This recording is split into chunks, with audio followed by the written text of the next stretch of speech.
Astaghfirullah. Bismillahirrahmanirrahim. Assalamualaikum warahmatullahi wabarakatuh. Alhamdulillah wassalatu wassalamu ala Rasulillah wa ala alihi wa sahbihi wa mawalah wa la hawla wa la quwata illa billahi wa ba'du. Alhamdulillah, segala puja dan puji hanya milik Allah subhanahu wa ta'ala. Salawat dan juga salam kita hadiahkan kepada Rasul kita Nabi besar Muhammad sallallahu alaihi wa ala alihi wasallam. Malam ini alhamdulillah kita bisa berkumpul kembali di Kaila Catering ini. Dan tema malam ini kita akan membahas tentang orang-orang yang dijauhkan daripada rahmat Allah subhanahu wa ta'ala. Sering kita membaca surah Al-Fatihah minimalnya 17 kali dalam sehari kalau melihat dari jumlah salat wajib yang kita lakukan. Kita sering membaca setelah Alhamdulillahi Rabbil Alamin Ar-Rahman Ar-Rahim. Ar-Rahman Ar-Rahim, dua-duanya terkandung sifat rahmat. Bedanya, kalau Ar-Rahman itu rahmat Allah yang terbatas. Kalau Rahim, rahmat Allah yang tidak terbatas. Atau dengan kata lain, Ar-Rahman itu rahmat Allah hanya diberikan di dunia saja. Kalau Ar-Rahim itu rahmat Allah sampai ke akhirat. Makanya ada istilah rahmat Allah itu ada yang sifatnya umum, mencakup semua manusia, mukminnya, kafirnya, hewannya, tumbuhannya, dan begitu seterusnya. Allah subhanahu wa ta'ala berikan rahmat kepada mereka. Walaupun orang kafir bermaksiat kepada Allah, tetap saja Allah berikan rezeki kepada mereka. Padahal Allah kalau mau bisa saja mengazab mereka, tapi Allah biarkan mereka hidup. Allah biarkan mereka tinggal, memberikan fasilitas, kehidupan, rezeki yang banyak, kesehatan, dan begitu seterusnya. Itu merupakan rahmat dari Allah subhanahu wa ta'ala. Tetapi rahmat mereka hanya sampai di dunia saja. Tetapi bagi orang-orang yang beriman, rahmat mereka sampai di akhirat. Itulah yang disebut dengan Ar-Rahim. Ar-Rahimnya Allah hanya khusus diberikan kepada orang-orang yang beriman, tapi rahmat dari Rahman itu bersyirikat antara mukmin dan kafir. Tentu bicara tentang rahmat Allah itu luas, seluas-luasnya. Bahkan ada seorang ulama generasi ketiga setelah sahabat tabi'in dan tabi'ut tabi'in, namanya Hammad ibn Salamah rahimahullahu ta'ala. Hammad ibn Salamah ini mengatakan, seandainya kelak pada hari kiamat saya disuruh untuk memilih dua orang yang akan memberikan rahmat. Maksudnya dua orang di sini, orang tua dan satunya adalah Allah subhanahu wa ta'ala. Tentu bukan orang kalau Allah subhanahu wa ta'ala ya. Artinya kalau seandainya saya dihadapkan dengan Allah dan ibu saya kelak pada hari kiamat, kemudian saya disuruh untuk memilih siapa yang akan menghisab saya, maka saya memilih Allah subhanahu wa ta'ala dibandingkan ibu saya. Padahal seorang ibu tidak mungkin memasukkan anaknya ke dalam neraka. Tidak ada orang yang mau seorang ibu itu mencelakakan anaknya. Tapi kata Hammad ibn Salamah, kalau aku harus memilih antara Allah dan juga orang tua, tentu aku memilih Allah untuk menghisab diriku. Kenapa? Karena rahmat Allah jauh dibandingkan kasih sayang orang tua kepadaku. Karena Allah Subhanahu wa taala ketika menciptakan rahmat itu, Allah ciptakan 100 rahmat. Jadi yang satu itulah yang kemudian diturunkan ke bumi. Yang 99 rahmat itu Allah simpan kelak pada hari kiamat. Yang satu saja kita bisa melihat luar biasa, di mana orang tua sayang dengan anaknya, binatang juga sayang dengan keluarganya, dan begitu seterusnya. Bagaimana kalau seandainya pada hari kiamat bukan hanya satu rahmat tapi digabungkan dengan 99 rahmat? Bagaimana kasih sayangnya Allah kepada hambanya? Makanya kata Hamad ibn Salamah, saya memilih Allah yang menghisab diriku dibandingkan ibuku, ya, karena luasnya rahmat Allah Subhanahu wa ta'ala. Makanya ada seorang sahabat namanya Amr ibn As radhiyallahu an, pemimpin Arab, pemimpin orang-orang musyrik. Itu telat masuk Islam. Dia masuk Islam berbarengan dengan Khalid ibn Walid. Jadi setelah 20 tahun lewat, kawan-kawannya banyak masuk Islam. Jadi selama Nabi SAW 13 tahun loh di kota Mekah, Amr ibn As ini tidak juga masuk Islam. Ketika Nabi SAW hijrah ke kota Madinah pun tidak juga mau masuk Islam. Sampai ketika Rasul sudah 7 tahun, maknanya sudah lewat 20 tahun Rasul berdakwah itu, barulah tergerak Amr ibn As ingin masuk Islam bersama Khalid ibn Walid. Ketika datang menghadap Nabi SAW, Khalid langsung berbaiat dan masuk Islam. Tapi Amr bin As ini nampaknya ragu-ragu dia. Sehingga Nabi SAW bertanya, apakah engkau ragu-ragu wahai Amr ibn As dengan agama yang kubawa? Kata Amr bin As, tidak, aku tidak ragu-ragu, tetapi aku hanya ingin minta syarat sebelum aku masuk Islam.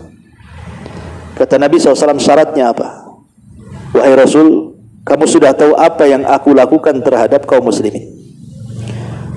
Karena ketika para sahabat yang pertama hijrah ke Habasyah, yang menyusul dari orang-orang kafir Quraisy itu Amr bin As, yang meminta kepada Najasyi itu untuk dikembalikan orang-orang Quraisy itu. Jadi betul-betul menghalangi dakwah Islam. Jadi teringat dosa-dosanya.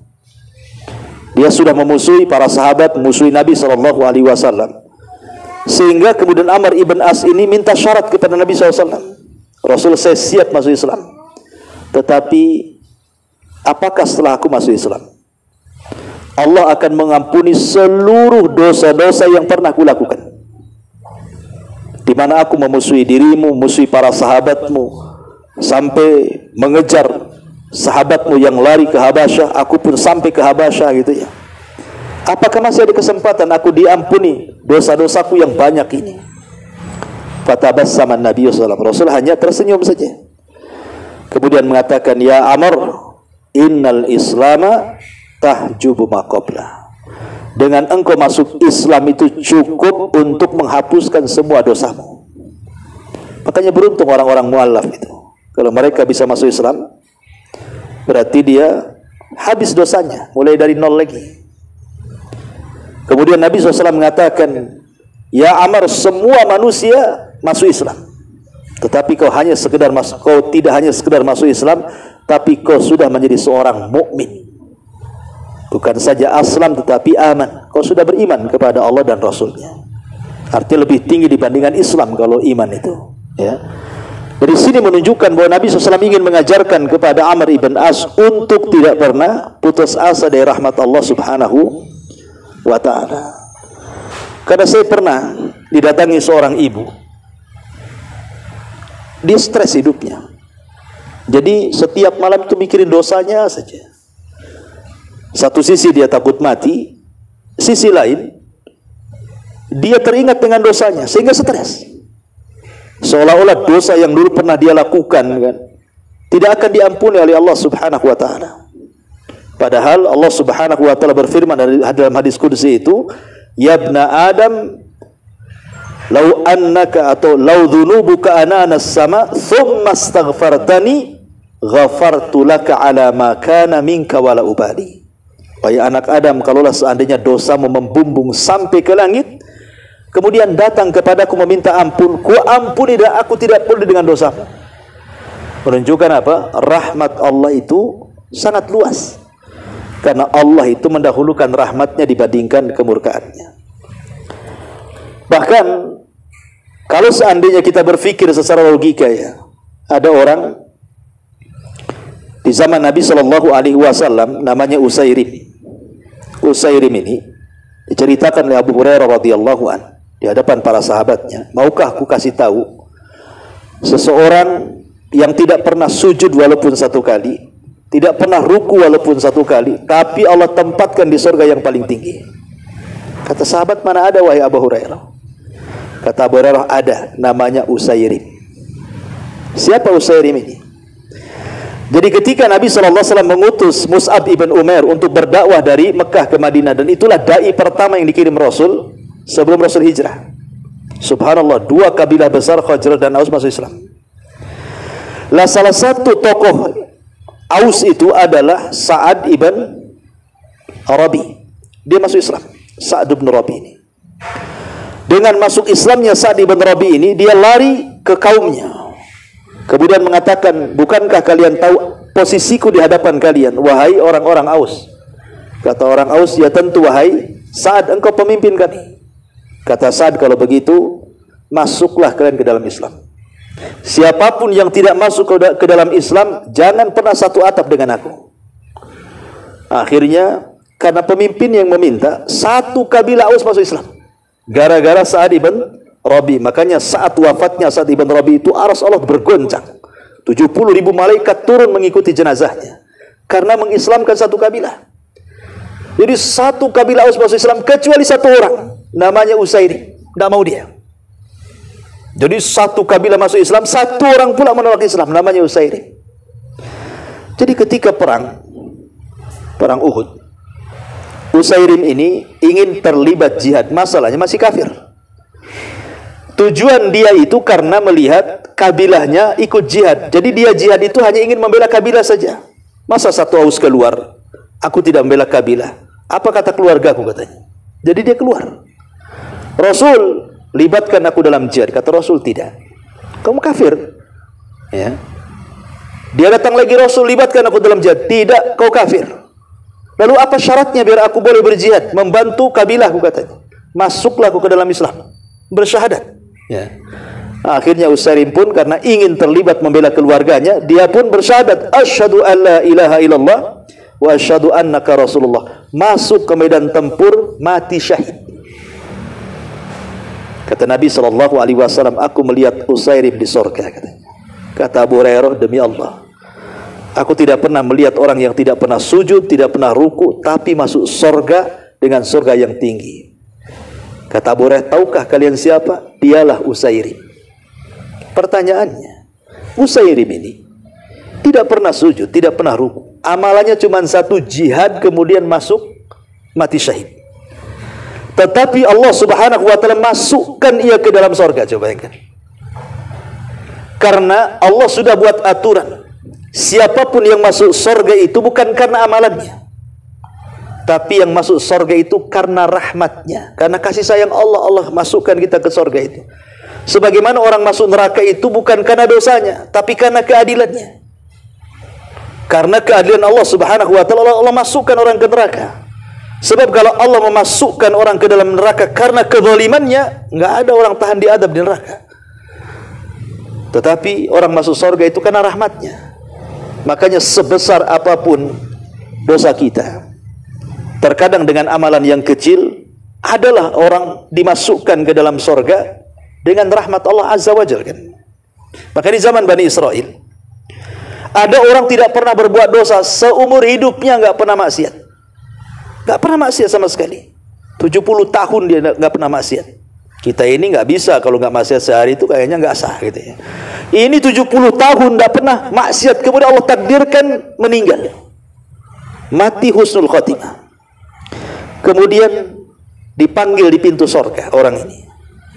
Kemudian Allah katakan, udkhulul jannah bi rahmati, masuk kau ke dalam surga dengan rahmatku, kata Allah. Kata anak muda Bani Israel mengatakan, oh tidak, aku tidak mau. Aku ingin masuk surga karena amalanku. Kalau kau masukkan surga orang yang bermaksiat, kemudian tobat, kau terima tobatnya, kau masukkan ke surga, wajar dia masuk surga karena rahmatmu. Tapi aku kan tidak pernah maksiat. Hidupku beribadah kepadamu. Aku ingin masuk surga karena amalanku, bukan karena rahmatmu ya Rabb. Kata Allah, baik. Kalau begitu hitung pahalamu yang 70 tahun itu. Akhirnya dihitung pahalanya. Rupanya pahala selama 70 tahun dia beribadah tidak sebanding dengan nikmat penglihatan yang Allah berikan kepadanya. Akhirnya dia ketakutan karena takut tidak masuk surga. Terpaksa dia mengatakan, ya Rabb, kalau gitu adkhilnil jannah bi rahmatika, masukkanlah aku dengan rahmatmu, katanya. Ya kan? Jadi semua orang itu butuh rahmat Allah, kasih sayangnya. Kita ini butuh kasih sayang Allah Azza wa Jalla. Makanya setiap hari kita diajarkan mengucapkan salam. Coba, apa sih fungsi salam itu? Assalamualaikum. Kemudian dijawab waalaikumsalam warahmatullah wabarakatuh. Di situ ada doa rahmat. Karena kita ini butuh kasih sayang Allah Subhanahu wa taala. Masalahnya, ma'asyiral muslimin wal muslimat rahimani wa rahimakumullah, ada pula orang-orang yang dijauhkan dari rahmat Allah. Dan lawan rahmat itu apa? Laknat. Jadi rahmat itu didekatkan ke surga, rahmat itu didekatkan ke laknat itu didekatkan ke neraka. Jadi ada orang-orang itu yang justru dijauhkan daripada rahmat, didekatkan pula dari laknat Allah Azza wa Jalla. Lah inilah yang kita akan bahas, siapa orang-orang ini yang justru tidak mendapatkan rahmat Allah, malah diancam dengan laknat Allah Subhanahu wa taala. Ma'asyiral muslimin wal muslimat rahimani wa rahimakumullah. Hadis yang pertama, Nabi sallallahu alaihi wasallam bersabda, la'anallahu man dzabaha li ghairillah, wa la'anallahu man awa muhditsah, wa la'anallahu man la'ana walidayhi, wa la'anallahu man ghayyara manaral ardi. Allah melaknat, artinya Allah menjauhkan rahmat. Dari siapa? Yang pertama, orang yang menyembelih bukan karena Allah Subhanahu wa taala. Orang yang menyembelih bukan karena Allah Subhanahu wa taala. Seperti umpamanya ma'ruf di negeri kita kan, menyembelih untuk pantai Laut Selatan, kadang-kadang kan ada tuh acara-acara larungan, disembelih satu ekor sapi, kemudian kepalanya dilempar untuk Nyi Roro Kidul gitu ya. Itu menyembelih bukan karena Allah. Ya, atau zaman dulu kita sering mendengar ada orang yang naruh sesajen di pohon-pohon, ya kan, di gua-gua, di tempat-tempat keramat. Itu menyembelih bukan karena Allah Azza wa Jalla. Allah melaknat orang yang seperti ini. Ya, menyembelih bukan karena Allah Subhanahu wa taala. Makanya aturan penyembelihan dalam Islam itu, pertama menyembelih membaca basmalah dan sesuai dengan syar'i. Yang kedua, diniatkan kepada Allah. Bukan hanya menyembelihnya saja baca basmalah, tapi niatnya juga karena Allah. Karena terkadang orang-orang yang melempar kepala kerbau ke lautan itu, terkadang ketika menyembelih baca basmalah dia, tetapi rupanya tujuannya bukan karena Allah, rupanya untuk penghuni Laut Selatan pula, atau penghuni lumpur lapindo. Dulu saya dengar ada kambing dilempar ke lumpur lapindo itu. Tah apa maksudnya gitu kan? Atau untuk supaya gunung tidak meletus, sudah ditaruh pula kepala kambing, meletus juga pula gunung itu. Berarti tak terima sama jinnya. Ya. Intinya bahwa menyembelih bukan karena Allah, orang ini dijauhkan dari rahmat. Ini yang pertama. Yang kedua, man awa muhditsah, orang yang melindungi orang jahat. Nah, ini hati-hati para pengacara, biasanya lawyer-lawyer ini. Sudah tahu kliennya ini orang jahat, ya kan? Yang tidak bisa dilindungi, malah mati-matian karena uang supaya dia bebas. Jelas-jelas dia pembunuh umpamanya kan.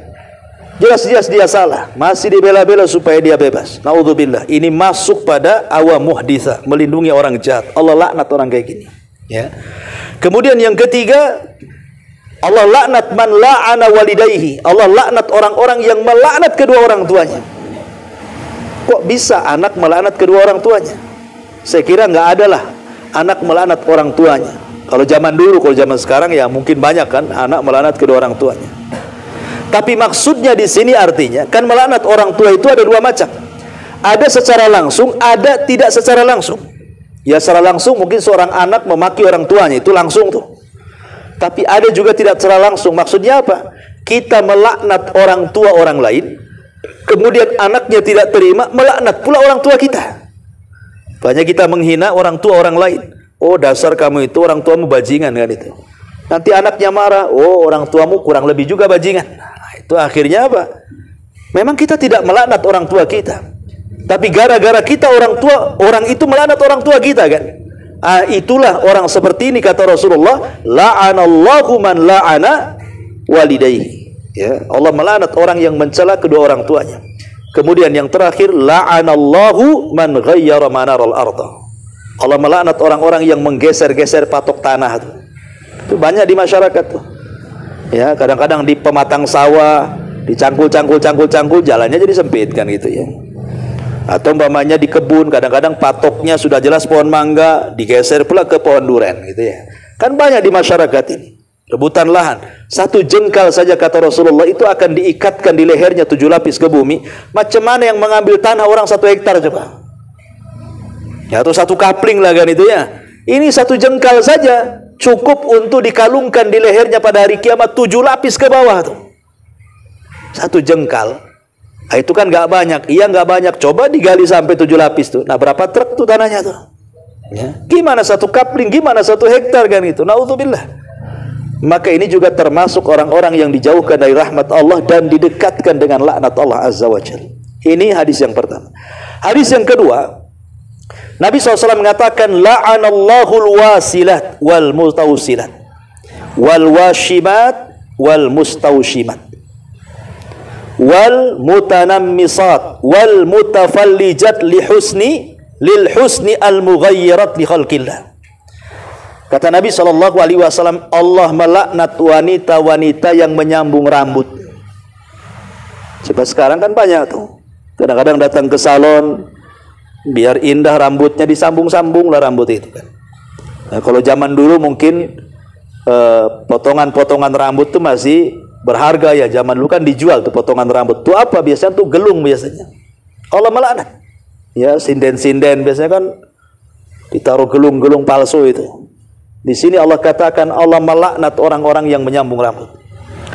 Kemudian Allah melaknat wanita-wanita al-washimat wal mustawshimat, yang bertato dan yang mentato. Yang tadi yang menyambung dan yang menyambungkan. Nah, sekarang naudzubillah ya. Dulu biasanya orang-orang Cina itu yang bertato. Sekarang Cina tak bertato, orang kita pula bertato-tato semua. Ya. Kadang-kadang sudah hitam, bertato hitam lagi. Tak nampak tatonya. Jadi naudzubillah, macam-macam tato sekarang ya, dari kepala sampai kaki. Naudzubillah, Allah melaknat orang-orang yang ditato dan yang mentato, dua-duanya dilaknat. Kemudian wal mutanammisat, yang cukur-cukur alis itu. Kalau laki-laki jarang lah cukur alis kan. Perempuan biasa cukur alis itu. Ngapain dicukur alis coba? Kadang-kadang dikasih spidol, spidolnya pula tak permanen, kena hujan habis lah kan itu. Malu dia. Nah, jadi jangan cukur alis. Mutanammisat dilaknat oleh Allah Subhanahu wa taala. Kemudian al mutafallijat lil husni, yang meratakan gigi. Mungkin sekarang ini pakai behel istilahnya. Ya. Kalau tujuan di behel itu hanya untuk umpamanya kesehatan gigi, karena giginya jarang, kalau makan nasi asik loncat dari lubang itu, ya kan? Itu nggak apa-apa, karena manusia itu umumnya nggak seperti itu giginya. Berarti kalau jarang-jarang berarti ada masalah. Kalau ingin dirapatkan karena sebuah kesehatan tidak apa-apa. Tapi kalau tujuannya hanya untuk kecantikan saja, dilaknat dalam hadis ini. Al-mutafallijat lil husni. Kalau meratakan gigi hanya untuk kecantikan, dilaknat, tidak boleh. Kenapa? Karena al-mughayyirat li khalqillah, itu bagian daripada merubah ciptaan Allah Subhanahu wa taala. Ini sudah banyak. Nah, ini sudah memang di zaman sekarang ini banyak orang-orang yang dulu kan nggak pernah terkenal. Mana ada kenal orang behel dulu kan? Nggak ada kan?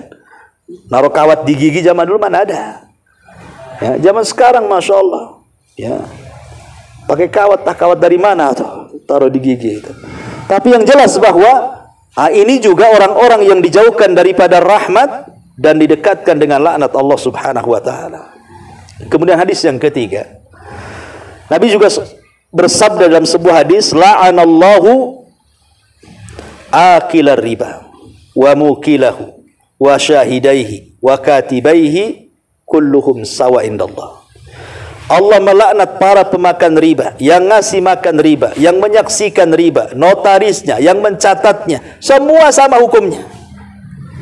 Dan sekarang naudzubillah, ya, yang namanya riba itu luar biasa sekarang ini. Sampai sering saya istilahkan, riba itu bukan hanya di bank-bank saja, sampai ke tiang listrik ada riba. Pohon pisang ada riba, pohon mangga ada riba. Silahkan pinjam sekian, bunganya sedikit. Nah itu tempel di tiang listrik. Bayangkan, riba sampai ke tiang listrik. Sampai ke pagar-pagar rumah, sampai ke tembok-tembok tuh. Ya silakan gadekan STNK macam-macam bla bla bla bla kan itu. Memang riba ini sudah mendunia, kita tidak bisa lepas dari situ. Makanya kata para ulama, kalaupun kita tidak bisa menjauh 100%, ya minimalnya dikurangilah. Karena bagaimanapun riba ini dekat dengan laknat dan jauh daripada rahmat Allah Subhanahu wa taala. Kemudian juga Nabi SAW juga mengatakan la'anallahu ar-rasi wal murtasi. Allah melaknat para penyogok dan yang disogok.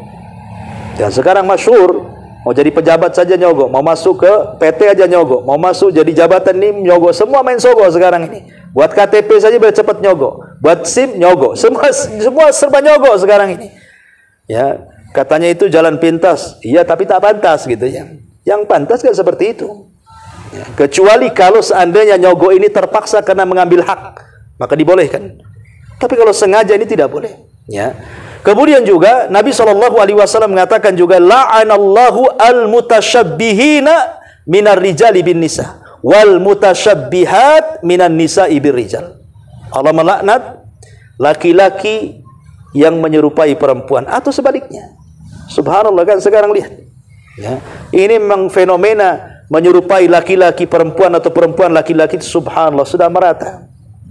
Lihat sekarang para perempuan itu yang pakai celana lepis, pakai jeans, ya.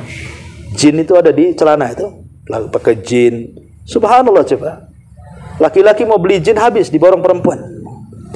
Ini kan masalah ini. Ya. Mulai dari pekerjaan yang harusnya dikerjakan laki-laki jadi perempuan. Saya pernah lihat di YouTube itu, sampai di Malaysia itu tukang-tukang bangunan itu perempuan. Helpernya laki-laki, tukangnya perempuan, naudzubillah. Itu kan pekerjaan-pekerjaan laki-laki kan gitu ya. Bukan hanya sampai ke pekerja, sampai ke penampilan. Ya munculnya bencong-bencong kaleng gitu kan. Saya ini pengalaman pagi-pagi, saya kan ngisi subuh di Nurul Hidayah ini. Ya saya tidak tahu kan. Jadi saya dari Tiban itu jam 3:30 sudah berangkat. Jadi karena ngantuk berat, memang ngantuk, kurang tidur kan. Jadi sebelum rumah sakit Ummul Fatimah tuh, ya kan? Hadis itu kan banyak ruko-ruko tuh. Jadi karena ngantuk sekali dan belum subuh, masih ada sekitar 20 menit lagi. Jadi saya sengajalah mampirkan ke pinggir tuh. Tidurlah sebentar. Memang kaget, kaca pula diketuk-ketuk. Bang kan itu kan. Ini siapa ini? Terus ditengok bencong. Bang, langsung naik gas, langsung pergi saya. Subhanallah, subuh-subuh kiroah masih pula bergentayangan tuh bencong-bencong kaleng itu. Saya kira bang ini apa kan itu. Pas dibuka jendela, Masya Allah hantu pula yang nengok tuh. Apa enggak tancap gas kita? Nah, ini kan fenomena enggak jelas ini. Ya, rupanya gudangnya di Batu Haji pula, hati-hati untuk melewati itu. Nanti dipanggil bang pula. Saya sudah bang dipanggil bang pula kan. Jadi dari sini bahwa memang fenomena seperti ini luar biasa LGBT ini. Ya. Dan mereka adalah umat yang dilaknat sejak zaman Nabi Lut alaihi salam, diazab oleh Allah Subhanahu dengan azab yang belum pernah terjadi sebelumnya. Makanya kita sayangkan kadang-kadang pemerintah janganlah melegalkan undang-undang LGBT, kawin sesama jenis dan begitu seterusnya. Ini mengundang azab. Ya. Makanya kenapa Nabi SAW mengatakan la'anallah, Allah melaknat. Padahal di sini yang menyerupai pakaian saja itu sudah dilaknat, apalagi sampai berzina. Makin dilaknatlah kan itu. Ya, makanya saya nasihatkan bagi antum yang baik yang akhwat atau yang ikhwan, kalau punya anak laki-laki janganlah dikasih mainan perempuan, atau punya anak perempuan jangan pula dikasih mainan laki-laki. Masa anak perempuan dikasih robot-robotan, dikasih motor-motoran, suruh ngetrek apa anak itu? Ya kasihlah. Nah, ya, tugas perempuan apa? Ya dibelikan alat-alat dapur kan, itu main-main alat dapur. supaya dia terbiasa dengan mainan perempuan. Karena salah satu kenapa kemudian berubahnya tabiat laki-laki menjadi perempuan atau sebaliknya, ini karena pendidikan dari awal salah. Kalau sudah punya anak laki-laki kecil itu, ya kasih mainan laki-laki. Kalau perempuan, kasih mainan perempuan. Kasih baju laki-laki, yang kasih baju perempuan, jangan pula kasih baju perempuan. Jadilah di LGBT nanti. Nah, jadi itu juga salah satu kelompok-kelompok yang dilaknat oleh Allah Subhanahu wa taala, dan banyak lagi orang-orang yang dijauhkan dari rahmat dan juga didekatkan dengan laknat Allah Subhanahu wa taala. Wallahu alam. Baik, sudah jam 9. Kita buka tanya jawab, kalau ada yang bertanya silakan. Ya.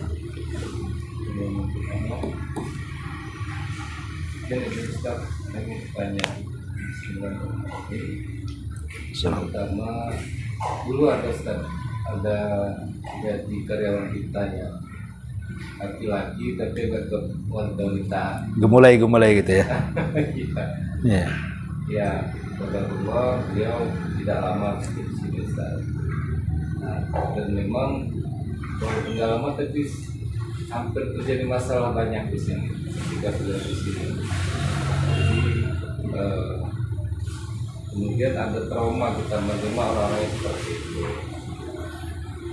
Kemudian yang kedua, dulu ada juga yang kerja di sini non muslim, tapi dia pakai jubah di sini. Nah, sekarang ini banyak juga Ustaz, hampir beberapa kali kita kerja sama kita, beliau non muslim, kemudian ada juga yang perawatan laki-laki seperti perempuan. Kita sebagai pengurus usaha ini atau pemilik usaha ini, itu apa yang harus kami lakukan Ustaz? Iya, alhamdulillah. Sebaiknya ditolak saja. Karena LGBT ini penyakit. Dia bukan takdir, tidak. Allah hanya menciptakan Adam dan Hawa. Artinya Adam laki-laki, Hawa perempuan. Tidak ada di antara Adam dan Hawa, itu tidak ada. Berarti kalau Adam memang penyakit. Dan penyakit ini menular. Ya, penyakit ini sangat menular. Pasti ada yang akan mengganggu kawannya. Karena satu sisi dia punya watak laki-laki, satu sisi pula dia wataknya perempuan kan itu. Sebaiknya ditolak saja. Karena itu penyakit, takut menularkan ke yang lainnya. Ya kalau banyak masalah memang dia sendiri sudah masalah. Ya pasti mendatangkan masalah, dia sendiri banyak masalah tuh. Dengan posisi dia seperti itu, dia aja bermasalah. Dimasukkan pula ke sini, habislah anak-anak bujang ini nanti digerayangi itu nggak lama-lama. Apa nggak stres tidur pula kan gitu. Bisa pakai celana berlapis-lapis tuh kan gitu ya. Takut diganggu ya. Sebaiknya namanya syadud dari'ah, dalam kaidah syariah itu namanya syadud dari'ah, sedia payung sebelum hujan. Jangan mendatangkan masalah, makanya tutup sebelum ada masalah. Jadi kalau yang seperti itu tolak saja. Nasihati, kalau kau sudah bertobat, betul-betul nampak kelaki-lakian kamu, kejantanan kamu, kau sudah ini, ya, bolehlah kan itu. Nah, tapi kan memang sulit. Kalau memang biasanya orang yang terkena penyakit seperti ini, memang agak sulit pengobatannya. Ya, kecuali memang dari diri dia sendiri gitu ya, ingin berobat, ingin meruqyah dirinya sendiri, ingin dekat dengan Allah gitu. Karena memang di badannya ada jin namanya jin asyik. Ya, jin asyik itu jin yang paling bahaya itu. Ya, yang menghinggapi orang-orang yang punya penyakit LGBT ini. Ya memang harus betul-betul diobati. Ya kalau tidak bisa ya ke psikiater atau kemana gitu kan. Karena ada yang sifatnya memang ditularkan dari orang lain, korban akhirnya jadi gitu ya. Atau memang sejak dari kecil, ya, atau memang karena pergaulan macam-macam. Tapi itu bukan takdir, itu penyakit. Ya, jangan menyandarkan ini kan sudah takdir Allah. Dari mana? Allah tidak pernah menciptakan banci. Allah hanya menciptakan Adam laki-laki dan Hawa perempuan. Tidak ada orang ketiga. Artinya bisa disembuhkan. Ya, cuman karena terkalahkan dengan syahwat, dengan syaitannya, akhirnya malas untuk menyembuhkan diri sendiri. Akhirnya selamanya seperti itu. Dan orang seperti itu bukannya berpenyakit, tapi membawa penyakit. Ya, makanya sebaiknya tidak usah diterima. Tolak saja. Dan nampak lebay-lebay, apalah lebay-lebay, laki-laki kok lebay kan itu ya. Apalagi ngomongnya, sudah. Nah, kadang-kadang repot gitu. Di zaman sekarang kita kadang-kadang bingung gitu. Kadang banci kalau didandani lebih cantik pula dia perempuan. Nanti tertarik pula yang laki-laki ini. Nah, jadi sebaiknya ditolak saja. Ya. Adapun non Muslim, ya non Muslim ya tidak masalah diterima kalau memang dia tidak ada masalah, karena seorang non Muslim dalam Islam itu, apalagi selama dia ahli kitab, dia Nasrani atau Yahudi, dia ingin bekerja ke kita di sini dan dia mengikuti aturan tadi seperti antum bilang, pakai jilbab, pakai apa, tidak ada masalah, tidak ada masalah. Terima saja, mudah-mudahan dengan masuk di sini dengan akhlak kita yang bagus, ya sedikit banyak walaupun tidak masuk agama kita tapi tidak mencela agama kita. Nah, gitu saja. Ya mudah-mudahan dapat hidayah di sini. Apalagi ada yang gadis-gadis apa yang masuk, yang bujang-bujang kan bisa tuh dilamar dia, mudah-mudahan masuk Islam kan itu ya, yang belum kawin. Yang sudah kawin jangan poligami. Nanti malah mau nambah 2 pula jadi 1. Wallahu a'lam. Ya, saya kira cukup ya. Mudah-mudahan ada manfaatnya. Subhanakallahumma bihamdika, asyhadu an la ilaha illa anta, astaghfiruka wa atubu ilaik. Allahu ta'ala. Assalamualaikum warahmatullahi wabarakatuh.